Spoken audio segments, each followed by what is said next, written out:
Bab 494. Harus menikah. Rasa bersemangat di dalam hati Ella Lu berkali lipat. Dia terus berpikir menyuruh putrinya pergi memiliki hubungan baik dengan Louis Lu. Walaupun mengorbankan tubuh juga sepadan. Rikamo tidak mendapatkan sedikit pun kemajuan selama ini. Ella Lu pasti sangat kecewa. Namun takdir mempermainkan orang. Siapa yang bisa menyangka? Ella Lu tidak hanya menemukan kembali putrinya yang menghilang bertahun-tahun, serta orang yang selalu ingin dia temui ternyata adalah adik angkat putri kecilnya. Ini apa? Ini namanya mengeluarkan usaha besar tidak mendapatkan, malah mendapatkan tanpa usaha. Ella Lu mana mungkin melepaskan kesempatan sebaik ini? Bagaimanapun dua-duanya adalah putrinya. Siapa yang memiliki hubungan baik dengan Louis Lu sama saja. Bila Louis Lu lebih serakah, berikan dua-duanya padanya juga tidak apa-apa. Bila Louis Lu lebih serakah lagi, menyerahkan dirinya juga bisa. Bagaimanapun wajah dan bentuk tubuhnya dijaga sebaik ini. Lagi pula memiliki aura matang dari gadis biasa. Uhuk, tidak boleh. Tidak boleh. Ella Lu bergegas menghentikan pikiran buruknya ini. Terlalu jauh. Dia juga orang yang bermoral. Bagaimana bisa melakukan hal yang menyakiti suaminya? Ella Lu segera tersadar. Namun ada satu hal yang pasti. Putri kecilnya, Cela Wang sangat memiliki kemungkinan bersama Louis Lu. Mengembangkan hubungan kakak adik angkat. Paling tidak memiliki kesempatan lebih dari Rikamo. Akhirnya Ella Lu dengan sangat serius menegur pikiran Cela Wang. Bila memilih kelebihan Louis Lu, bagaimana bisa berkata dia adalah berandalan botak hina yang tidak tahu malu? Terlalu kekanak-kanakan. Namun perubahan Ella Lu yang cepat ini langsung membuat Hailey Ye dan Cela Wang bengong. Apa yang terjadi? Mendengar maksud Ella Lu sepertinya sangat melindungi Louis Lu. Seakan Louis Lu adalah putranya. Dua wanita cantik itu bengong. Cela Wang tersadar bertanya, "Ibu, apa kamu dekat dengan Louis?" Uhuk, pernah bertemu beberapa kali. Sungguh hanya bertemu beberapa kali. Cela Wang menatap Ella Lu dengan ekspresi curiga. Bertemu beberapa kali kamu sudah begitu melindunginya. Cela Wang jelas tidak percaya. Ella Lu berusaha tenang berkata, yang utama adalah Louis Lu bocah itu. Saat pertama kali aku bertemu dengannya, aku sangat menyukainya. Juga dapat melihat dia adalah pria dengan karakter baik dan bertanggung jawab. Dia tidak mungkin berkata dirinya berencana memanfaatkan keberuntungan Louis Lu bukan. Kalau begitu dirinya akan terlihat begitu mata duitan. Rikamo di samping sudah menenangkan emosinya yang masam. Mendengar ucapan Ella Lu ini, tak tahan merasa malu untuknya. Kebiasaan bicara bohong. Muka ibunya ini sangat tebal. Ella Lu berkata penuh arti, Cela. Ibu ingin memberitahumu. Louis Lu itu sangat lumayan. Kamu harus menghargainya baik-baik. Cela Wang terlihat canggung. Menjelaskan, aku tahu. Barusan bercanda saja. Louis begitu menyayangiku.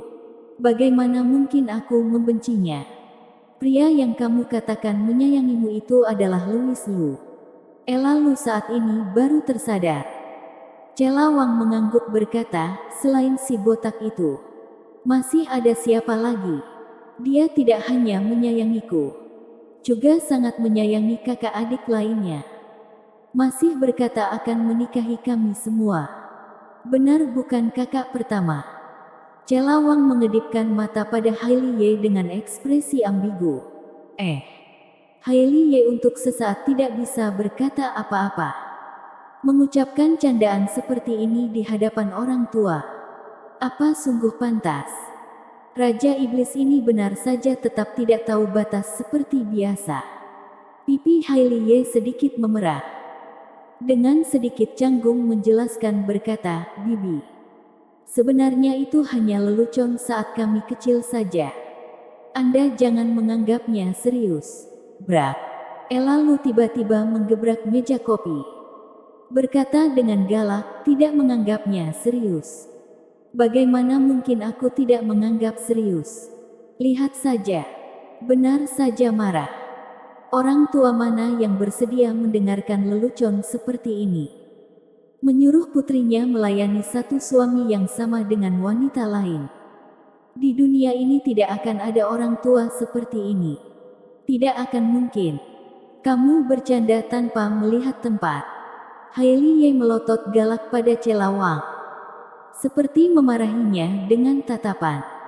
Celawang menjulurkan lidah tak bersalah. Saat ini tiba-tiba Ella Lu melanjutkan berkata, pria melakukan yang dikatakan. Karena Louis Lu mengatakan ucapan seperti itu, maka harus menikah. Harus menikah. Krak. Hailey Ye dan Celawang, dua wanita cantik ini mengangakkan mulut pada saat bersamaan. Terlalu mengejutkan. Ternyata di dunia ini, sungguh ada ibu sepintar, oh tidak, ada ibu seajaib ini.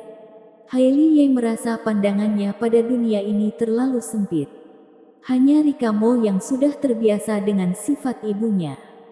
Jadi bila dibandingkan kedua orang lainnya, dia jelas jauh lebih tenang. Ella Lu menepuk tangan berkata, diputuskan begini saja.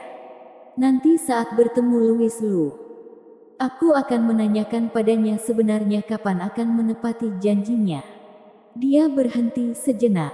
Tiba-tiba teringat sesuatu. Bertanya, oh ya, apa Louis Lu sekarang masih di sekte Danya? Si botak itu sudah lama kembali. Sekarang sedang kabur dengan Sali Liu si siluman rubah itu. Tidak tahu apa yang mereka lakukan. Mengungkit hal ini, di hati Celawang kembali muncul rasa cemburu. Berkata dengan masam, kalau tahu mereka berdua akan keluar selama ini, dulu seharusnya dia ikut pergi bersama. Mendengar ucapan ini, Ella Lu dan Rika Mo saling bertatapan. Tatapan mereka bingung. Hailey Ye menjelaskan, Bibi, jangan dengarkan Celawang bicara sembarangan. Sali Liu adalah adik ketiga. Louis menemaninya keluar. Ada hal yang sangat penting yang harus dilakukan. Ternyata seperti ini. Ella Lu menghembuskan nafas lega. Masih mengira Louis Lu sungguh kabur dengan siluman rubah. Namun selanjutnya dia kembali menatap Rika Mo dengan ekspresi rumit. Pantas saja putrinya ini tidak berhasil mendapatkan apa-apa di sekte Danya. Pasti Louis Lu sudah lama meninggalkan sekte Danya. Menyedihkan. Bersambung.